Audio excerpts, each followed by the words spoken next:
Hola, buenas tardes, Víctor. Buenas tardes, Emilio.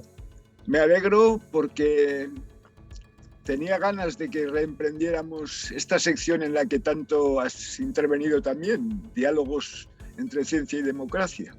Yo me alegro también mucho de que incluso esta vez, más que un diálogo en papel, esta vez pues hayamos decidido por ir hacia una nueva tecnología y nuestras conversaciones y diálogos que estén en abierto y que nos pueda ver los socios de la EAC, pero el resto de personas que estén interesadas también.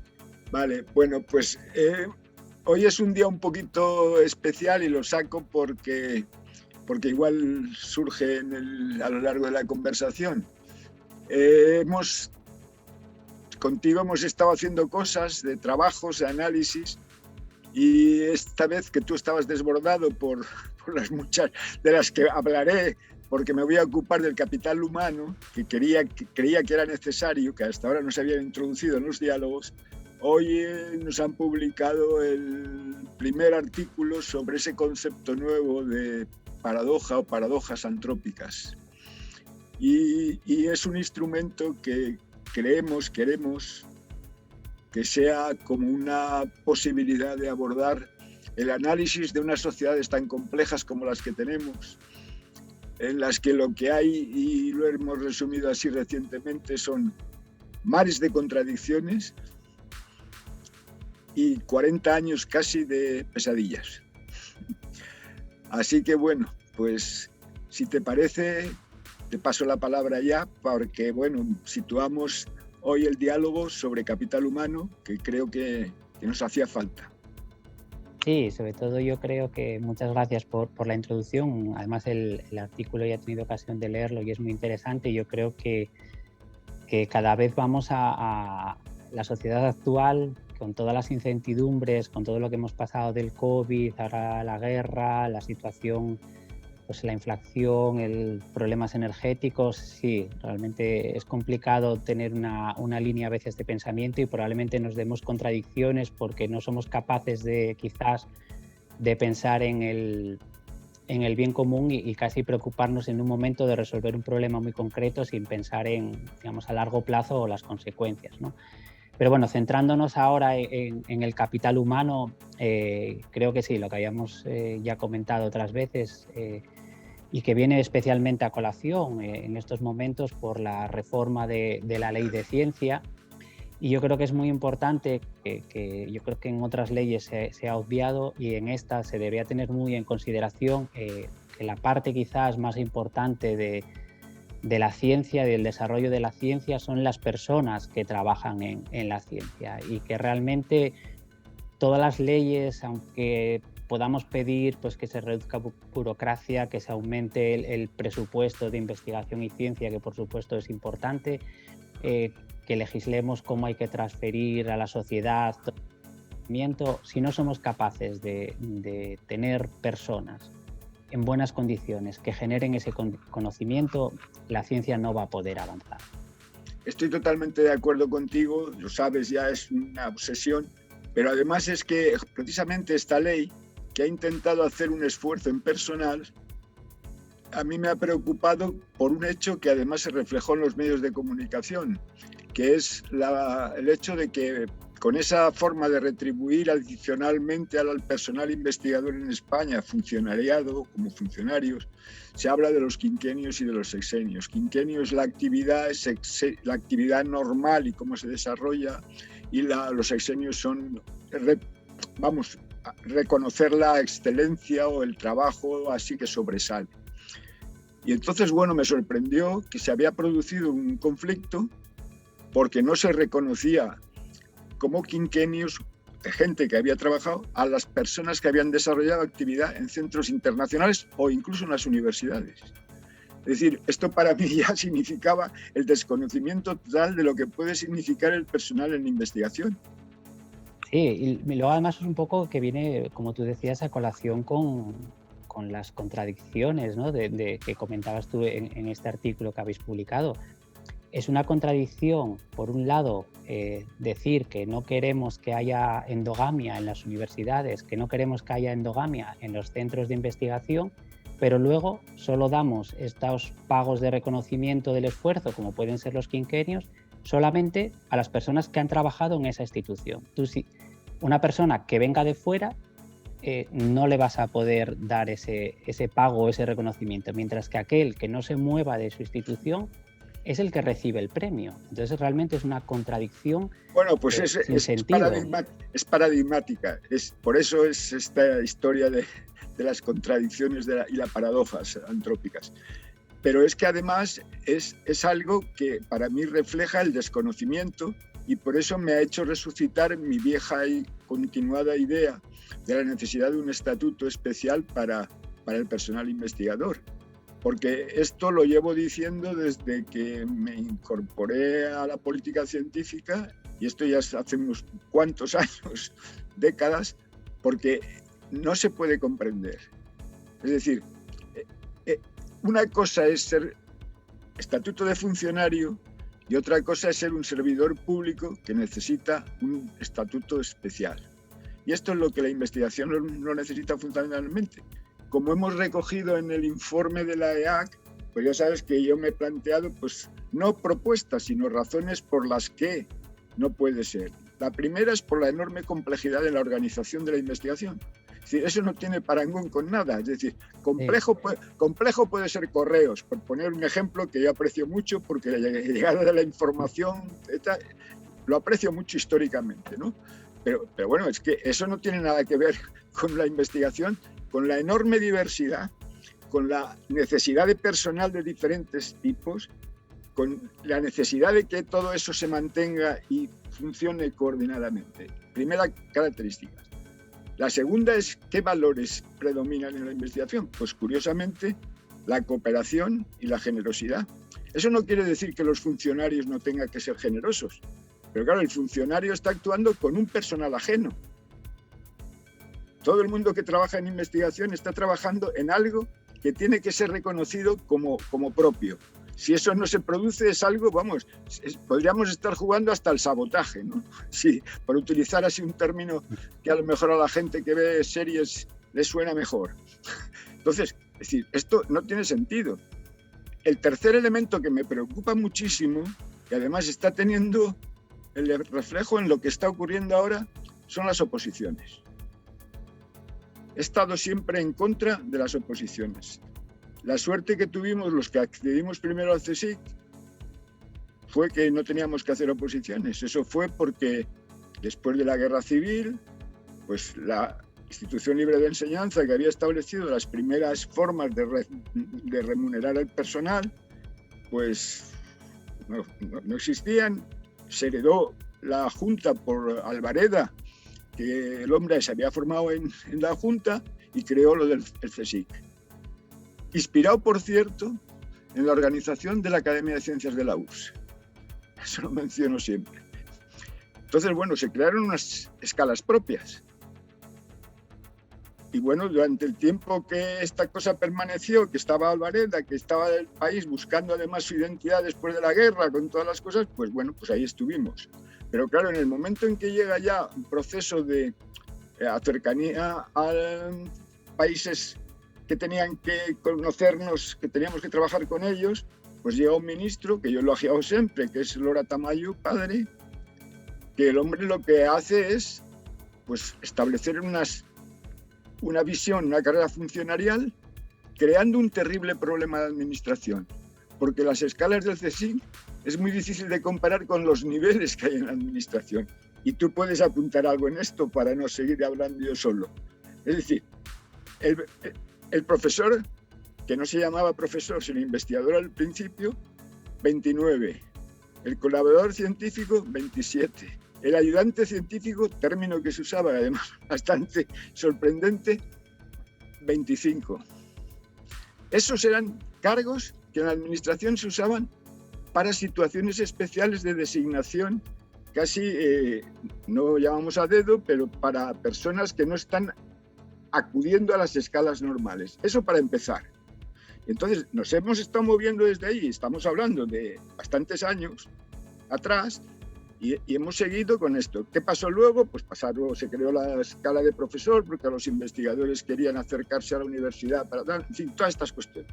Entonces, es un no sentido. Es un no sentido.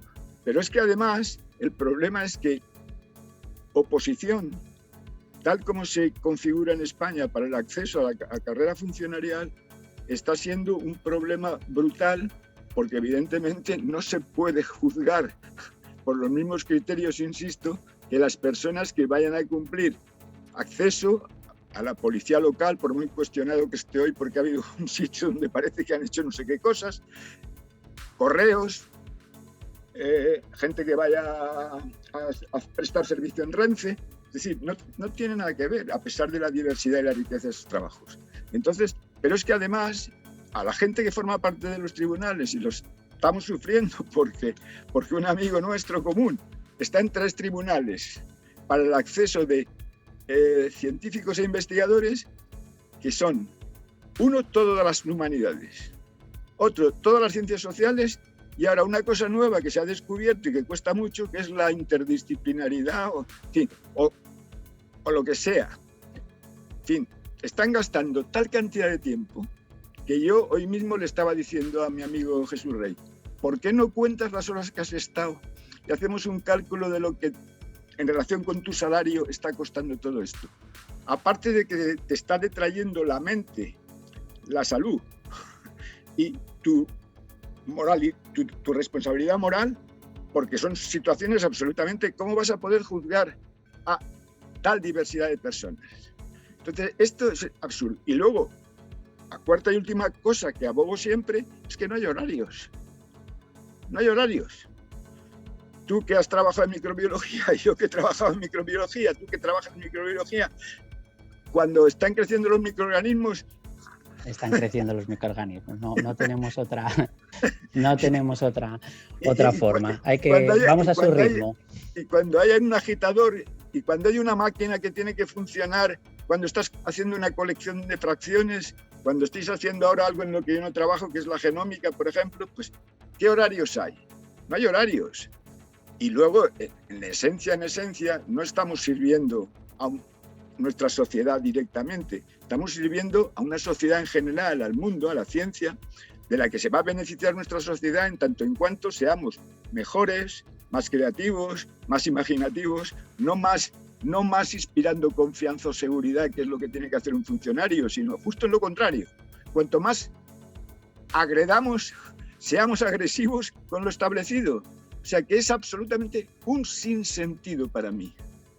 Sí, totalmente de acuerdo. Por ir un poquito por partes, es cierto que la necesidad de un estatuto del personal investigador, yo también lo veo totalmente necesario, un poco por la comparación con el tipo de trabajo que hace el personal de investigación, no solo los investigadores, sino incluso también el personal técnico también. O sea, no tiene mucho sentido por ejemplo, pues eso, aprender leyes o tener que examinarse de leyes de acceso a la función pública, un personal que va a estar manejando un equipamiento muy especializado, que probablemente en 3-4 años ese equipamiento deje de servir porque se ha generado un nuevo equipamiento que nos va a permitir hacer nuevos análisis, más cosas, y necesitas a gente que rápidamente sea capaz de aprender esas nuevas... O sea, tiene que ser muy flexible, tanto pues en formación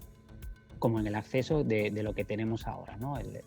Ahora mismo en la mayoría del empleo público, entre que solicitas una persona para una plaza, te la prueba función pública, sale en el BOE para poder apuntarse, sale el temario, son los exámenes, pasan tranquilamente entre 3 y 4 años. Cuando tú tengas en la cabeza una persona para manejar un equipo, para desarrollar una técnica, cuando esa persona se incorpora, la técnica está obsoleta, con lo cual no tiene el más mínimo sentido, ¿no? Y luego en el caso del personal necesitamos bien lo que tú dices, o sea, somos los investigadores, lo que hacemos es colaborar, o sea, es cierto que digamos que hace, pues no sé, a lo mejor 100 años, sí que ese investigador que estaba solo en su laboratorio desarrollando algo que comunicaba al cabo de los años, eso ya se ha acabado. O sea, ahora mismo necesitamos colaborar porque la diversidad de técnicas y conocimientos que se puede aplicar para resolver un problema es muy, muy grande. Y la comunicación entre científicos, gracias pues, bueno, a las nuevas tecnologías, también es muy fácil comunicarse. La barrera la encuentras cuando dices, yo quiero estar 6 meses o un año en la universidad, ya sea española, sea del extranjero, a aprender a hacer algo. Eso no puedes. O sea, con la estructura que tenemos ahora para desplazamientos, permisos, convenios, es prácticamente imposible desarrollar una colaboración sin, por ejemplo, tener que firmar un convenio que tiene que pasar por abogacía del Estado, que tarda entre 6 y 8 meses en desarrollar, que luego lo tienen que aprobar las instituciones. O sea, es todo o sea, es totalmente aplicarnos, digamos, las reglas de, pues eso, de la estructura del funcionariado, del funcionamiento de la Agencia General del Estado, que no tiene nada que ver con la ciencia. Ni para digamos, el capital humano, ni a la forma de gastar o comprar los equipamientos o materiales que necesitas para poder trabajar en ciencia, ¿no? Me imagino que en una oficina como pueda ser Hacienda, pues probablemente puedan comprar lápices, bolígrafos y hacer una compra para todo el año. Pero es que nosotros los productos que utilizamos los vas a comprar si en tu experimento descubres un resultado que hay que profundizar. Necesitas comprar cosas que no habías pensado al inicio del proyecto ni al inicio del año. No puedes estar esperando hacer una compra centralizada de algo que vas a usar durante 3 meses y en cantidades pequeñas. Es un sinsentido todo eso. Y luego el tema que dices de las oposiciones, volvemos un poco a lo mismo.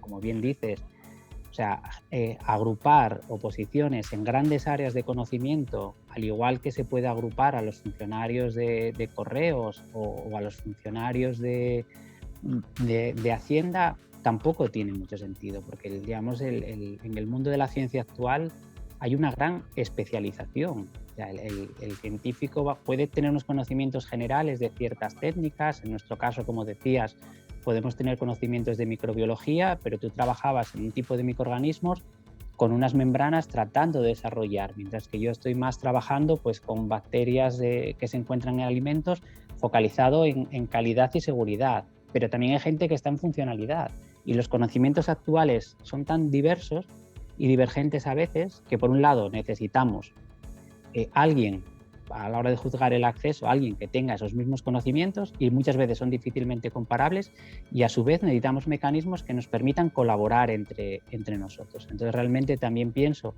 que es un error. Bueno, ahora lo que tenemos es que Función Pública es la que está, digamos, mandando o dando estas instrucciones. Es un error el juzgar el acceso por grandes áreas de conocimiento, porque al final lo que tiene son muchísimos candidatos de especialidades muy diferentes y que es muy difícil de valorar o juzgar si no estás, digamos, centrado en ese mismo área de conocimiento.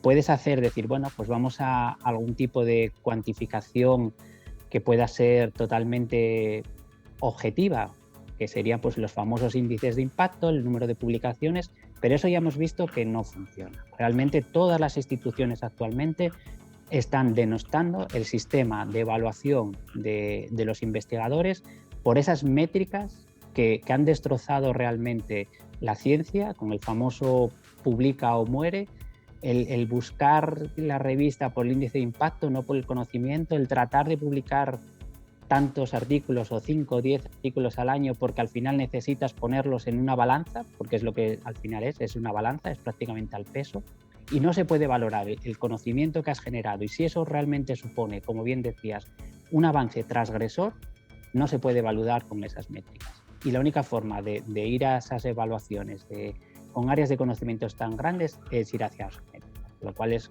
totalmente un error inmenso y que, bueno, como otros errores que ha habido, pues supondrá un retraso. Esperemos que lo de este año o los próximos 2-3 años haya sido una experiencia piloto que resulte tan desastrosa que rápidamente se cambie el sistema porque es totalmente inviable. Claro, pero como estás diciendo, Víctor, muy bien, tenemos que experimentar todo esto, pero lo vamos experimentando y ni siquiera asimilamos el conocimiento. Entonces, es siempre reinventar la rueda, además. Porque, claro, sabes que una de mis pasiones ha sido la política científica. Bueno, está reflejado incluso en algunas publicaciones que hemos hecho recientemente. Tú no puedes plantearte aprender política científica creyendo que esto hay un manual de instrucciones. No hay manual de instrucciones. No hay manual de instrucciones. Esto se consigue pues, con mucho interés, con mucho trabajo, habiendo hecho lo mismo que pasa en la investigación, examinando experiencias en otros países, tratando de comparar, de ver cómo se puede producir. Y todo eso es absolutamente irrealizable, porque además no sería ni valorable en unas oposiciones además, y es que eso no puede ser. Entonces, claro, todos estamos en una situación como si estuviéramos en la edad de piedra de la ciencia en España. Sí que no, es un problema, siempre estamos con la historia económica, que no alcanzamos el 1,25, pero si es que tuviéramos el 10%, a lo mejor nos tendrían que detener después. A los que los han concedido, a los que los han trabajado, claro, entonces la duda es, como están cometiendo no sé qué, entonces se controla como si fuera el seno de la corrupción mayor, cuando en esto puede haber malos usos alguna vez, pero en esto la pasión es tal que lo que te interesa es tu aparato, tu experimento, tu resultado. Y eso no es lo que opera normalmente en otros sitios. Luego, además, los investigadores están siendo, y el personal de gestión incluso, y el personal técnico está siendo evaluado constantemente, porque si Europa te concede un grant, por ejemplo, pues el control que llevan, eso exigió, cuando yo llegué a la presidencia del CSIC, tener a gente especializada y enviar a alguien a Bruselas. Porque ni siquiera funciona por los sistemas que estábamos acostumbrados aquí.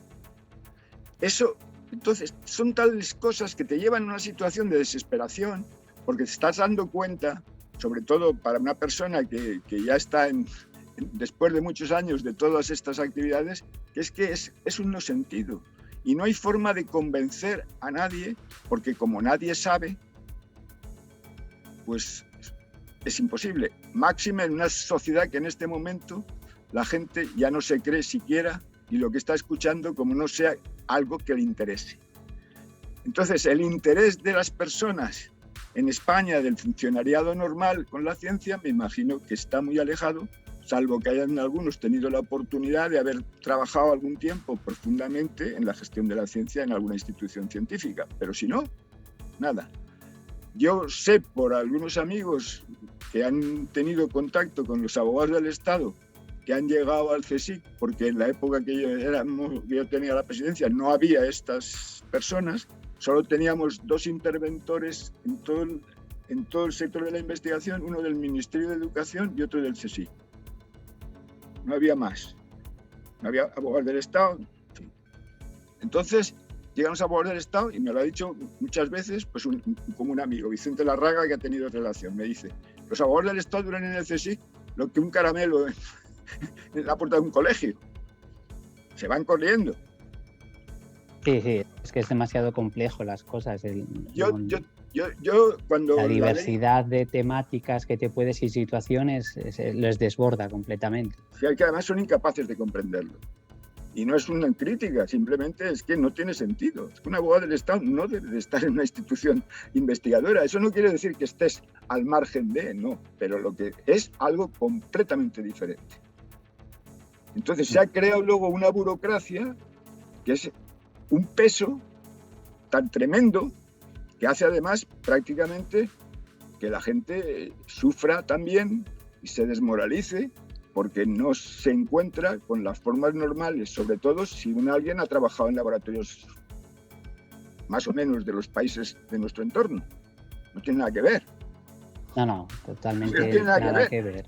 No tiene nada que ver, entonces, pero es que de eso estoy hablando, de que cuando yo me fui, que eran los años principio de los 60, o bueno, mediados de los 60, pues es que cuando llegabas a cualquier país ya encontrabas las diferencias. Pero entonces, insisto, no estábamos tan mal teníamos una situación de un sistema muy precario, muy pobre, muy pequeño, pero no estábamos tan mal porque, insisto, cuando hicimos la ley del 86, yo solo tuve que lidiar en cuanto responsable de la redacción de la ley y todas las cuestiones con dos interventores, que como en el Ministerio de Hacienda estaba de secretario general y responsable de los interventores, una persona que conocía esto, pues dijo, poneros al servicio del director general y ayudarle para la preparación de esa ley, que de hecho tampoco fue revolucionaria, hicimos pocas cosas, y luego además lo poquito que conseguimos, que fue que la intervención fuera ex post, pues en cuanto hubo un cambio, a intervenir previamente. Claro, pero eso es otra cosa que no se puede, que quizás la mayoría del público, la sociedad, quizás no lo sepa, pero otra curiosidad que tenemos los investigadores es que en realidad los fondos para investigar los tenemos que captar por nuestra cuenta. Nosotros como funcionarios recibimos un sueldo para investigar, pero no nos dan dinero para investigar. Nosotros si queremos investigar tenemos que tener una hipótesis, presentar un proyecto a una agencia de financiación, ya sea estatal o sea europea o regional, nos tienen que aprobar el proyecto y nos dan un dinero para desarrollar el proyecto. Y si no tienes ese dinero, no puedes hacer investigación. Con lo cual, los principales interesados en que no se derroche absolutamente nada ni se malgaste de ese dinero que tenemos para investigación somos los propios investigadores. Con lo cual, es que estamos sufriendo pues esos años atrás que ha habido de corrupción, pues probablemente en adjudicaciones públicas, en obras públicas, donde el dinero se derrochaba porque no era dinero de nadie, pero aquí no. Aquí el dinero, tener dinero para investigar es un proceso difícil, complicado. Por ejemplo, como comentabas antes, para tener un proyecto europeo se calcula, creo que es de los últimos estudios que ha habido, la tasa de éxito de los proyectos europeos está cercano al 2-3%. Es decir, tendrías que redactar 50 proyectos para que te dieran uno.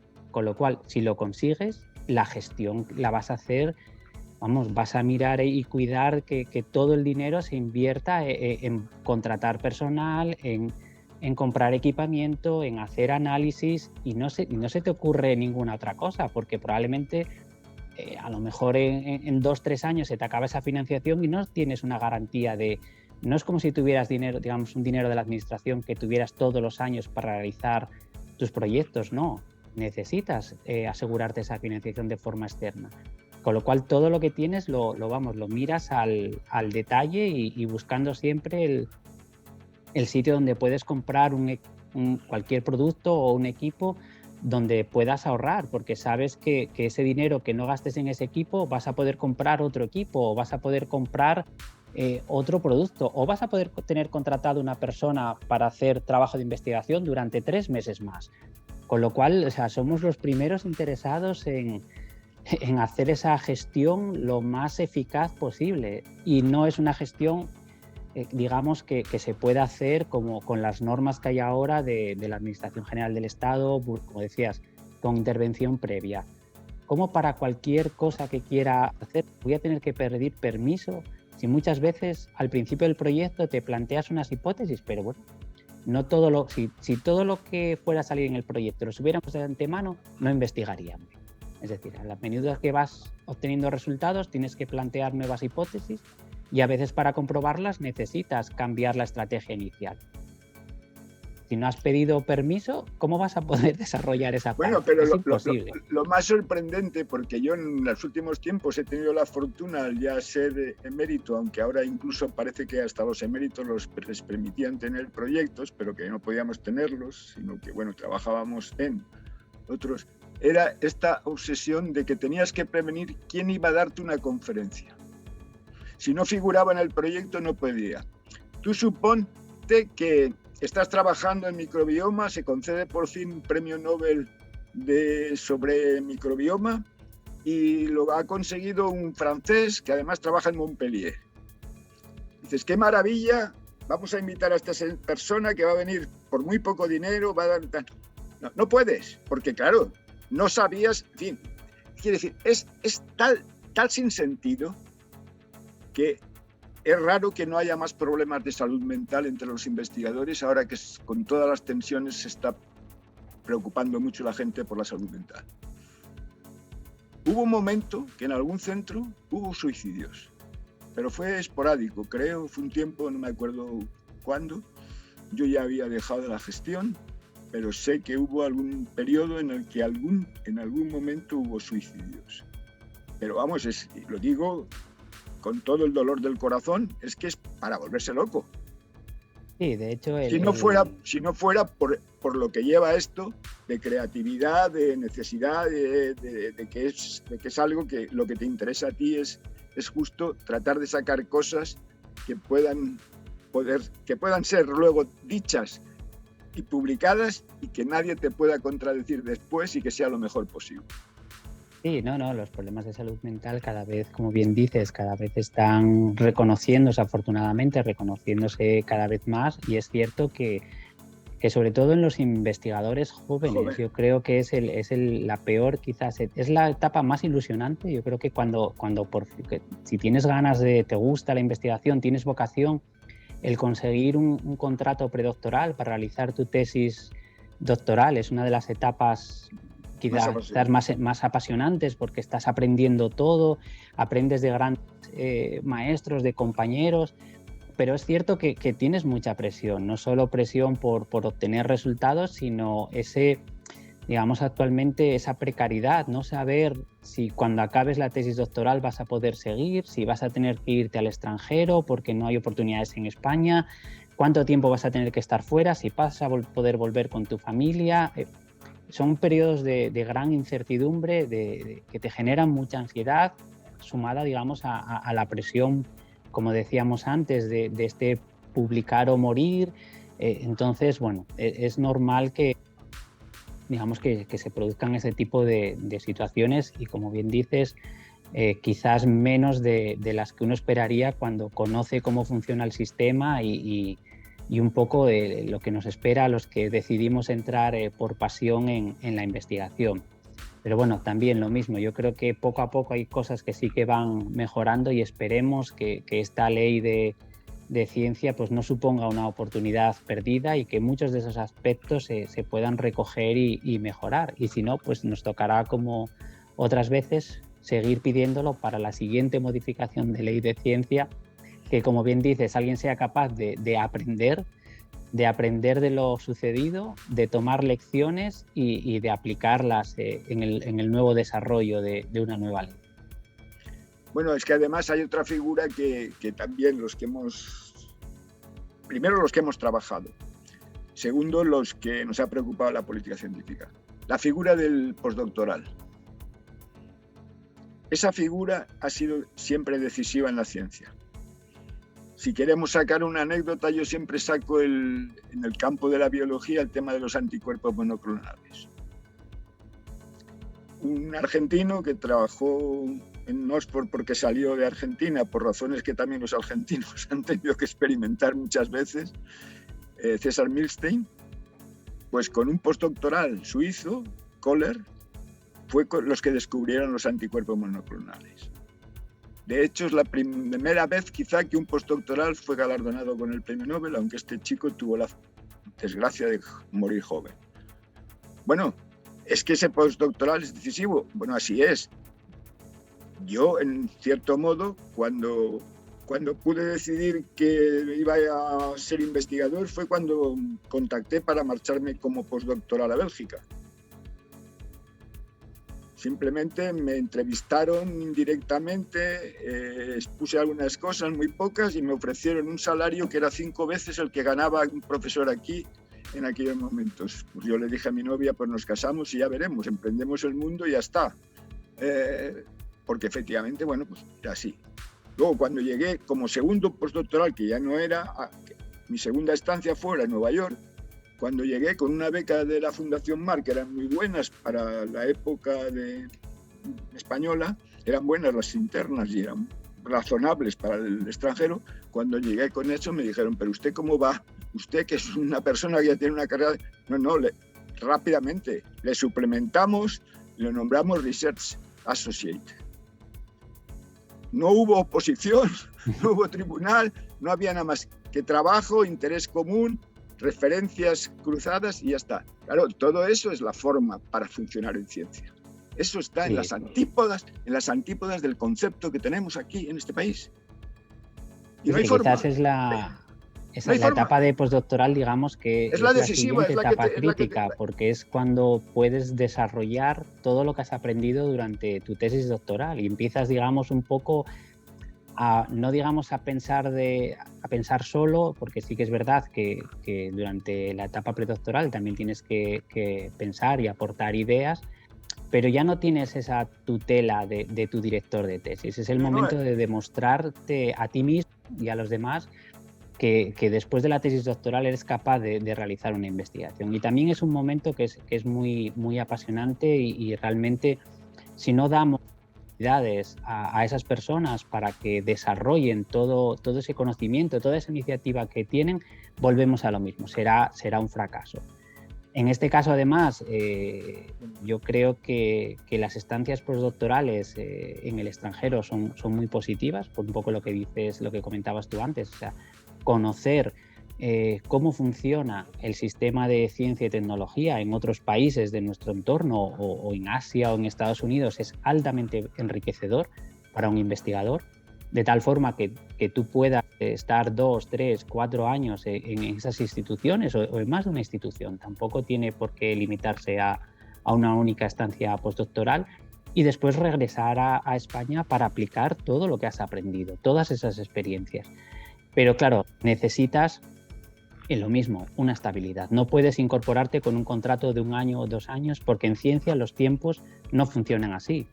Los tiempos, la ciencia se hace despacio, reposada, hay que avanzar, se avanza, digamos, con hipótesis, con comprobaciones, con resultados y no se puede pretender que te incorpores como un investigador, como postdoctoral y a los 2 años evaluarte si has sido capaz de desarrollar una línea de investigación. Es totalmente absurdo y fuera de ejecución de la ciencia. Si no, volvemos a la perversión del sistema. Si yo sé que en 2 años me van a evaluar y me van a evaluar por el número de artículos que tenga, no voy a dedicarme a generar conocimiento rompedor. Voy a dedicarme a generar conocimiento seguro, comprobar cosas que sé que más o menos pueden salir para poder tener 5 o 10 artículos y que me evalúen a esos 2 años. No puede ser un sistema de evaluación ni basado en tiempos tan cortos ni basado en ese tipo de métricas. Bueno, además el problema es que efectivamente no se puede intentar aplicar ninguna idea de concepto de carrera o de tenure track, como se ha dicho, porque el tenure track es una fórmula que esencialmente americana, más incluso que sajona o que en otros países, pero esencialmente americana, que es que aquellas personas que destacan y que van a ser contratados para plantearse una carrera científica, se les da 8 años, se les da dinero y se les da personal. Y se les dice, ahí está el reto, a ver qué hace usted. Para probablemente incorporarse a la misma institución o incluso para que le fichen de otra institución. Es decir, es un término tan deportivo, aquí que adoramos el deporte y que, no sé, nos parece que Messi y Cristiano son ídolos que hay que adorar, pues esto es lo que pasa en los países donde además se ficha a la gente, aun manteniendo niveles razonables, pero se ficha en función de la capacidad que pueda tener las universidades o los centros de investigación. En Estados Unidos esencialmente universidades, que son todas muy investigadoras, o las grandes instituciones no son tantas como a lo mejor el CNRS en Francia o la Max Planck o el CSIC en España, aunque estén los NIH. El NIH es muy reacia a mantener a gente que ha trabajado como postdoctoral en el NIH, por ejemplo. Entonces, todo eso hace que efectivamente te fichen, es decir, y te digan, bueno, pues usted va a ganar tanto. Y usted tiene esto, y si es usted tenure track, tiene 8 años para acreditarse. Pues todo esto no se puede usar el término tenure track en España, ni siquiera como broma. porque no tiene nada que ver los contratos Ramón y Cajal, no tiene que ver. Y luego los contratos de obra y servicio o los contratos de cupo para gente que está en situación postdoctoral o de apoyo y gestión, pues eso es un no sentido también. Es decir, yo lo digo con enorme dolor, pero que evidentemente, y lo sabéis, no me quería implicar ni siquiera en leer la nueva ley. Lo he hecho más por que toda la iniciativa que se ha desarrollado dentro de la AEA, que nos ha permitido hacer un informe y todas estas cuestiones, ¿no? Pero quiero decir que es que no puedo ya más, porque efectivamente tuvimos una responsabilidad, pensamos que algo se podía hacer y en 3 años hubo algo que hacer, pero a partir de 3 años todo fue cambiando. Bastaban pequeñas sustituciones en un ministerio para que todo ese edificio se fuera viniendo abajo. Como estuve 11 años en la gestión de la política científica, pues lo pude comprobar, no son hipótesis, es decir, son datos y hechos. Bastó un cambio en cómo se configuró el Ministerio de Hacienda de los años 82 para que empezaran los problemas muy pronto. Muy pronto. Yo creo que aquí sí que es necesario que se impliquen realmente para que funcione, digamos, y se pueda sacar adelante una ley de ciencia que recoja todos los aspectos que posiblemente sean necesarios: financiación, estatuto personal de investigación, reducción de trabas, y que pudieran incorporarse a la ley. Sería muy importante una implicación de todos los ministerios y también de todos los partidos políticos. O sea, realmente el pacto por la ciencia que he intentado firmar hace unos años sería esencial para que, digamos, todos los sectores de la sociedad, todos los partidos políticos y todos los ministerios implicados reconociesen el papel fundamental que puede jugar la ciencia en el desarrollo de la economía a largo plazo, en el desarrollo del bienestar de la sociedad, y decir, necesitamos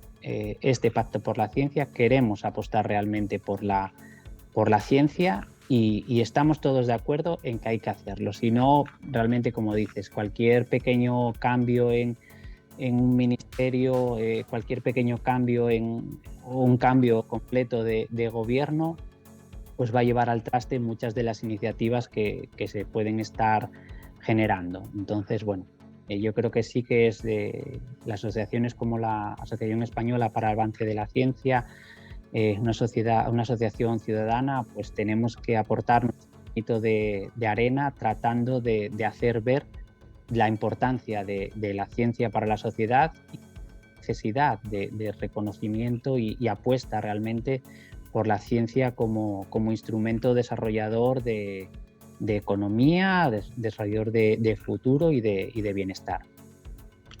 Eso es, y yo creo que podemos ir terminando un poco esta conversación, pero es que, claro, tú imagínate cuando se hace referencia a que tenemos que hacer transformaciones ecológicas, transformaciones digitales, ¿qué? ¿Cómo?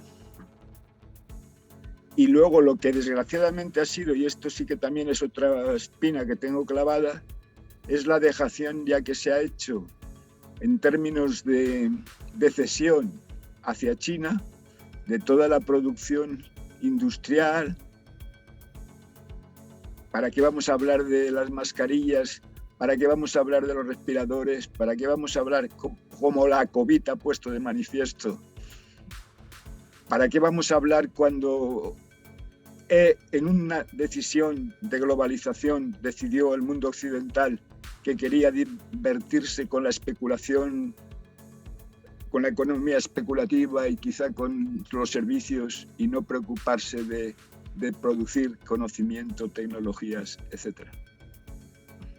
Ciertamente, es la base del futuro, digamos, es eso. Necesitamos ser capaces de desarrollar nuevas tecnologías punteras que nos permitan, digamos, tener esa ventaja tecnológica. Eso nos implicaría el tener esa capacidad de fabricar estos productos nuevos, de la rapidez, porque al final el talento y el capital humano, como dices, lo tenemos. O sea, muchas empresas en España al inicio de la COVID fueron capaces de cambiar los productos que fabricaban. Recuerdo respiradores, varias empresas de automoción, empresas locales que se dedicaban a impresión 3D, a distintas cosas, fueron capaces de dar respuesta rápida, de generar digamos, ese conocimiento y desarrollar respiradores que podían ser totalmente necesarios, ¿no? Pero bueno, luego también topamos con la burocracia de que había que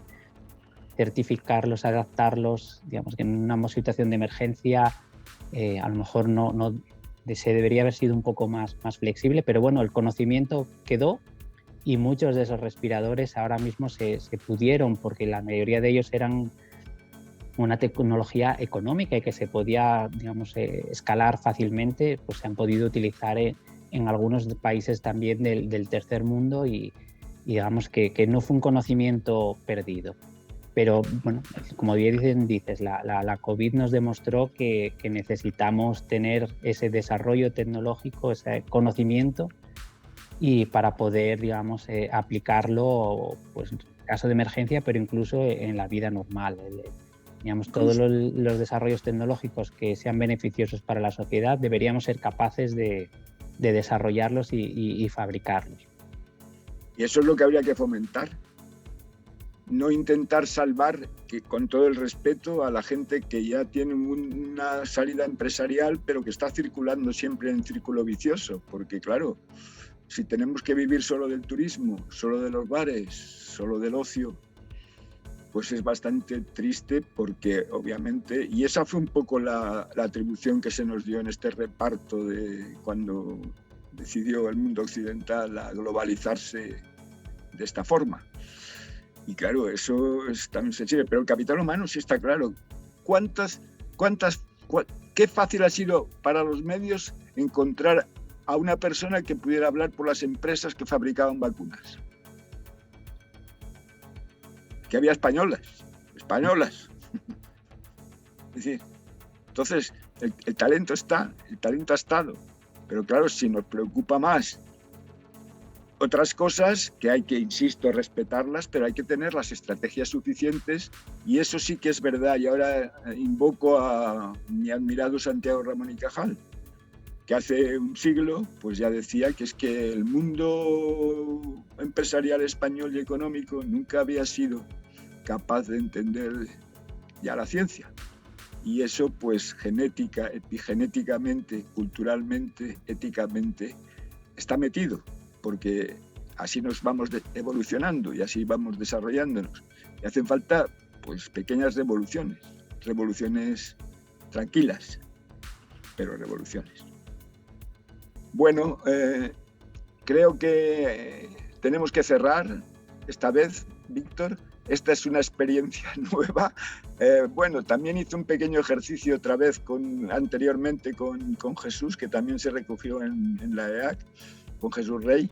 Y bueno, pues si esto funciona, pues tendremos que aplicar no entrevistas, sino conversaciones con otras personas, y la sección de diálogos entre ciencia y democracia pues puede ser un lugar para ir recogiendo un poco estas conversaciones. Un placer. Yo creo que es una iniciativa muy, muy buena, y esperemos que realmente tenga buena acogida y que se pueda continuar con este formato, alternándolo con los maravillosos escritos que también nos dejas en la sección. Muchas gracias por haber contado conmigo para hablar y dialogar, como hacemos otras veces. Vale. Bueno, hasta ahora nunca nos hemos encontrado personalmente, pero entre el silicio y el papel llevamos bastantes encuentros. Gracias, Víctor. Gracias a ti, Emilio. Placer.